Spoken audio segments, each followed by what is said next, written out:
안녕하세요. "어떤 일로 연락 주셨을까요?"에 대한 번역 등록 가사법 형사법 전문 변호사 지재훈 변호사입니다.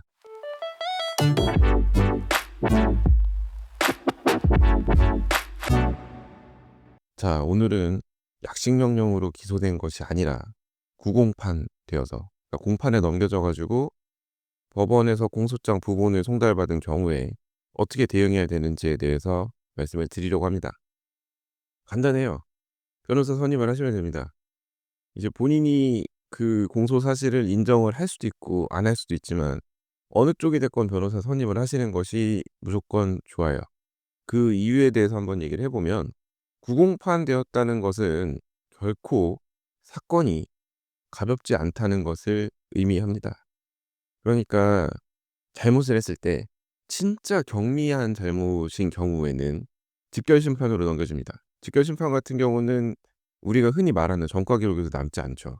소액절도 사건 같이 정말 경미한 범죄인 경우에는 직결심판으로 넘어가는 경우가 있습니다. 근데 이제 이거는 정말 운이 좋아야 되는 거고, 직결심판으로 넘어가지 않는 경우에는 이제 검찰로 송치된 이후 기소유예 처분을 받으면 그래도 그나마 이건 선방한 거죠. 근데 기소유예 처분도 사실 아무나 내려주는 건 아니고, 이것도 초범이고 반성한다는 태도를 충분히 보이고 여러 가지 피해자가 있는 경우에는 피해자와 합의도 하고 이렇게 해야 기소유예 처분이 내려질 수 있죠. 무조건 또 내려지는 것도 아니에요. 이것도 사건 초반에 대응을 잘 해서 튀는 거 없이 이 사건이 잘 진행이 스무스하게 됐을 때 기소유예 처분을 받을 수 있고, 정확히는 받을 수 있는 가능성이 올라가죠. 이제 뭘 모르는 상태에서 우왕좌왕하다가 막 진술도 번복하고 경찰 수사관분이랑도 티격태격하고 뭐 이러다 보면 아무리 초범이라고 해도 기소유예 받기가 또 쉽지 않을 수 있죠. 그래서 특히나 형사사건 같은 경우는 사건 초반부터 변호사 도움을 받으시는 게 좋습니다. 결국 돌아보면 그게 제일 싸게 먹히는 길이고 제일 머리 덜 아픈 길이고 마음 편한 길이고 그래요. 물론 이제 변호사를 선임한 이후에 변호사의 조언을 잘 따라간다는 전제 하에 그렇습니다. 근데 이제 기소유예를 못 받는 경우에 무조건 재판으로 넘겨지느냐 하면 아니죠. 그냥 재판 없이 약식으로 기소가 돼서 벌금형이 떨어지는 경우가 있어요. 경미한 폭행 사건이라든지 아니면 인터넷에 뭐 잘못 올렸다가 그걸로 혐의가 인정돼서 벌금이 떨어진다든지 하는 경우에는 구약식이라고 하는데, 그러니까 검사가 법원에 약식 명령을 청구하는 것을 의미합니다. 그러니까 벌금형에 처할 만한 가벼운 사건에 대해서 정식 재판 없이 서류만으로 벌금을 선고해 달라고 요청하는 것. 그게 이제 구약식이에요. 근데 이제 이 구약식, 그러니까 약식 기소가 된 경우 법원에서 약식 명령을 거의 그대로 내리게 되는데, 이 약식 명령을 그대로 받아들이겠다라고 하면 벌금을 내시면 되죠. 근데 여기서 주의하셔야 될 점은 벌금을 내는 걸로 다 끝나는 게 아니라는 겁니다. 오해하시는 경우가 많은데 벌금은 국가에 내는 거예요. 근데 이 국가에 내는 벌금을 피해자에 대한 손해배상으로 오해하시는 경우가 종종 있고, 이 벌금을 낸다는 것의 의미를 잘 모르시는 경우도 많아요. 그러니까 내가 이 죄를 인정을 해서 벌금을 낸다는 것은 피해자가 나중에 별도의 민사소송을 제기를 해 가지고 책임을 묻는 경우에도 이 형사사건에서 내가 혐의를 인정하고 벌금을 냈다는 사실이 고려될 수 있다는 거를 충분하게 이해하시고 생각을 하셔야 돼요. 근데 이제 머리 아프고 하다고 그냥 벌금 몇십 혹은 몇백만 원 내라고 떨어졌으니 내가 정말 미치고 팔짝 뛰도록 억울하지만 머리 아프기 때문에, 그리고 법원 가서 재판받고 이런 거는 상상조차 안 되고 하기 싫기 때문에 그냥 '벌금 내고 말란다.'라고 생각하시는 경우가 있죠. 그래서 벌금을 내시는데 이렇게 벌금 내고 다 끝인 줄 알았더니 법원에서 또 서류가 날라옵니다. '도대체 뭐야?' 이러고 봤더니 이번엔 피해자가 민사소송을 제기했대요. '아 이거 뭐 이렇게까지 하느냐. 나 벌금도 내고 다 내 죗값 치른 것 같은데. 그리고 애초에 나 너무 억울한데.' 이런 마음을 가지고 민사소송에다가 답변서를 길게 적어서 막 내시죠. 근데 그게 인정이 되느냐 하면 인정이 거의 안 됩니다. 그냥 저 같은 경우는 안 된다고 생각하시고 대응하라고 말씀을 드리고, 진짜 특별한 사정 없이는 형사 사건에서 인정된 것이 민사 사건에서도 그대로 받아들여져요. "아 제가 약식 기소돼 가지고 제대로 다퉈보지 못했는데." 이런 주장은 받아들여지기가 매우 어렵습니다. 그리고 솔직히 말씀드려서 약식 기소가 된 것에 대해서 정식 재판을 청구했다 한들 그 결론이 바뀌지 않을 가능성도 매우 높아요. 근데 이제 약식 명령 내려진 것에 대해서 내가 정식 재판 청구만 했어도 '이렇게 되진 않았을 거다.'라고 생각을 하고 억울한 마음을 안고 살아가시는 분들을 제가 많이 봤죠. 글쎄요. 뭐 약식 기소된 이후에라도 변호사를 찾아 가지고 좀 대응을 하셨으면, 아니면 제대로 된 조언을 들으셨으면 덜 억울하셨을 거라고 생각이 드는데, 이제 사건이 거의 뭐 다투기도 어려운 지경에 이르러서 저를 찾아오시는 분들 말씀을 들어보면 주변에서 잘 알지도 못하면서 막 조언이랍시고 이런저런 얘기를 막 하고, 특히 막 "변호사를 잘 사 가지고 하면 어떻게 방법이 있다." 이런 식으로 주변에서 조언을 하고, 이런 분들은 또 변호사를 산다고 표현하시는데, 뭐 이런 산다는 표현에 또 민감하게 반응하시는 분들도 계시지만 저는 뭐 그러려니 합니다. 변호사를 사든 선임하든 표현 방법에 따라서 제 일하는 게 바뀌진 않으니까요. 뭐 아무튼 주변에서 어설프게 알고 조언을 하고, 그래서 더 혼란스러운 마음을 가지고 찾아오시는 경우가 많은데, 제가 인제 이럴 때 말씀드리죠. "안타깝지만 다툴 거면 진즉 다투셨어야 된다. 이미 너무 늦었다." 이렇게 말씀을 드리는데, 그렇게 말씀을 드리면서도 좀 안타깝긴 하죠. 그러니까 뭐 결론이 바뀌지 않았다고 하더라도 제대로 된 조언을 들었으면 덜 아깝거나 덜 억울했을 텐데, 그냥 이상한 얘기를 자꾸 듣고 하다 보면 억울한 마음만 커지는 거죠. 근데 이제 그걸 풀 데는 없고 풀 수도 없고. 그래서 제가 누누이 형사 사건 문제되는 경우에 변호사를 빨리 찾으셔야 된다라고 말씀을 드리는데, 변호사가 당연히 변호사 찾아오라고 얘기를 한다라고 다들 생각을 하시니까 그걸 귀담아 듣지 않으시는 경우가 많죠. 이제 그러고 나서 인제 뭐 되지도 않을 거에 대해서 희망을 주는 얘기를 듣고 뭐 쫓아가시는 경우를 봤는데, 이제 그러면 더 억울함만 커지는 건데 뭐 제가 그렇다고 뜯어 말릴 수 있는 것도 아니고, 아무튼 좀 안타깝습니다.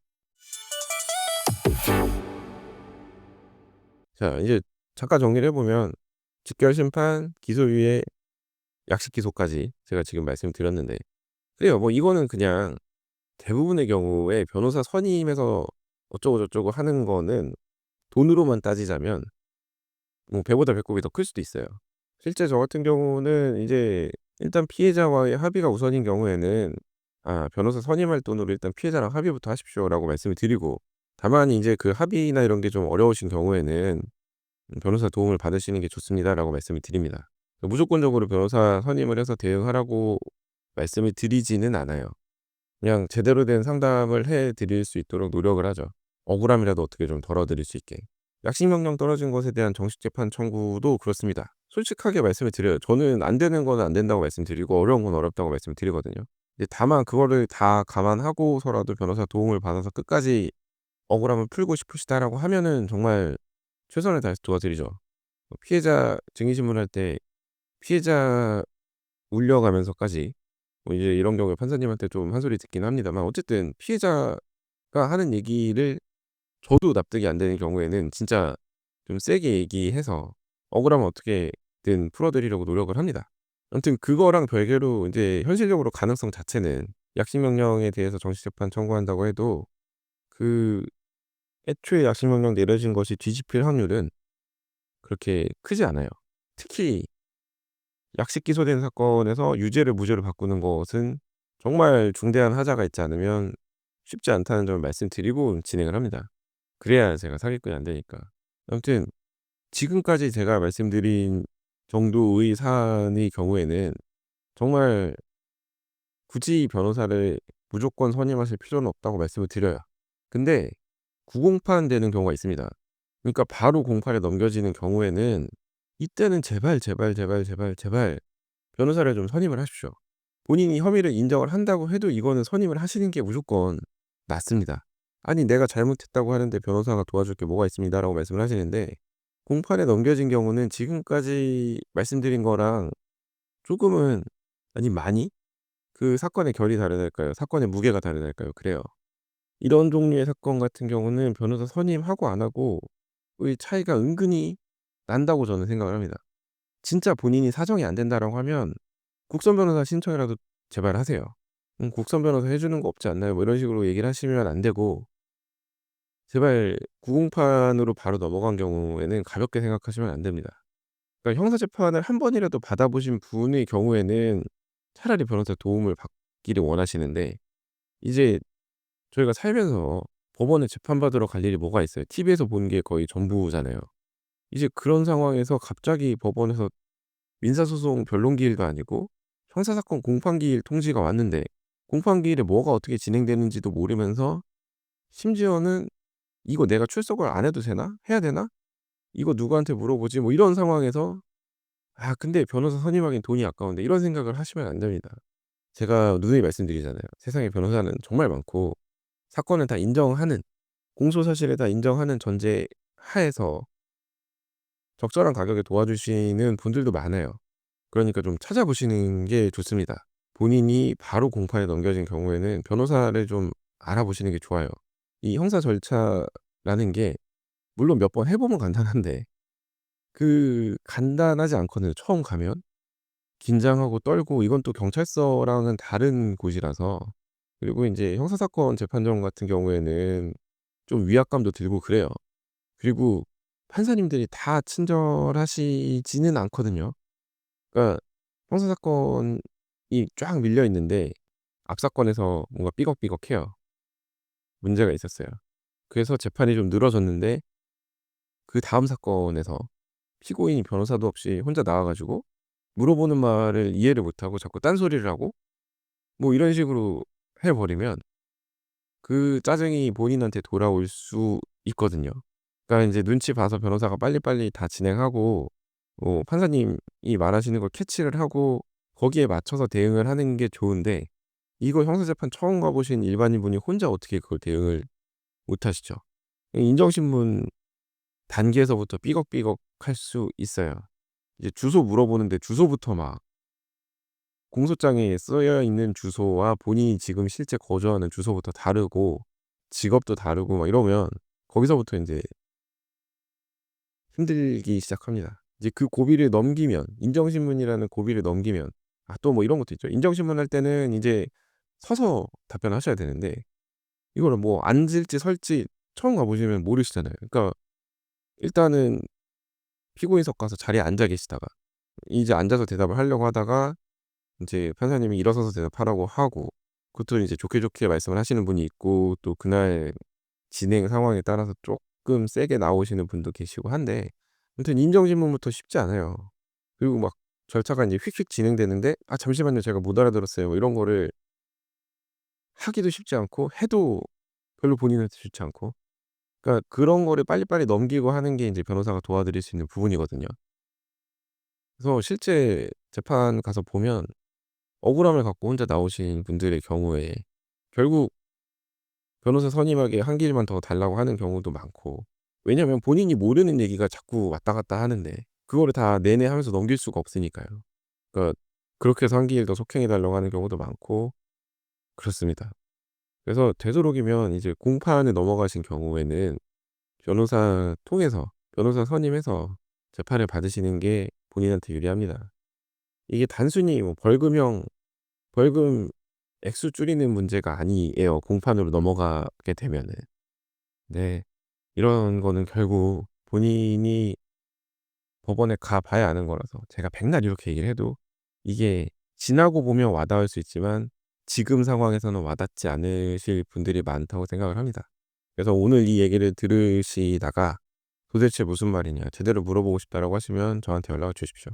제가 그 현재 상황에 맞춰서 좀 알기 쉽게 설명을 드릴게요.